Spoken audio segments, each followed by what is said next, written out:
So, who's to blame? Individuals, or is it a structural problem? Let's ask Urs Müller. He's an expert on business ethics at the European School of Management and Technology. Welcome to the studio. Urs, in terms of ethics or management culture, what went so horribly wrong at VW? Obviously, many things at the same time. I guess we will have to understand that the developments at Volkswagen are the result of a slippery slope. Many people know that, the results in a test stand are not necessarily reflective about the reality. And I think that over time, engineers within Volkswagen will have developed this idea that it is okay to change the settings of a car in a test stand. And that got bigger and bigger and bigger. So I think this will have been an important driver that, is even an industry problem, I'd say, and not only a Volkswagen problem. Then there will have been structural problems within the organization.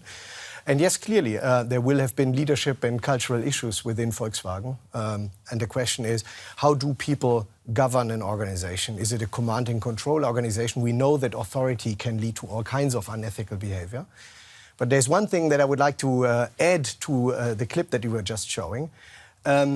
Something like 2, 3, 4, 5 years ago, many people would have said, well, Volkswagen is exactly characterized by a consensus culture, driven by the fact that 20% of the voting rights are with the state of Lower Saxony, and that the unions have such a big say in the governance of the organization. So we need to be careful to only now say it's the result of an authoritarian leadership style. Can I just very briefly, what could the VW leadership have done to prevent that huge damage for the company? Usually we think about multiple levers. First of all, they need to set principles, rules, regulations, codes of conduct. They are important.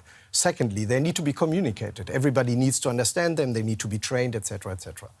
There need to be incentive systems that are tied to these principles and rules, because otherwise you incentivize behavior that is deviating from the rules. There need to be controls.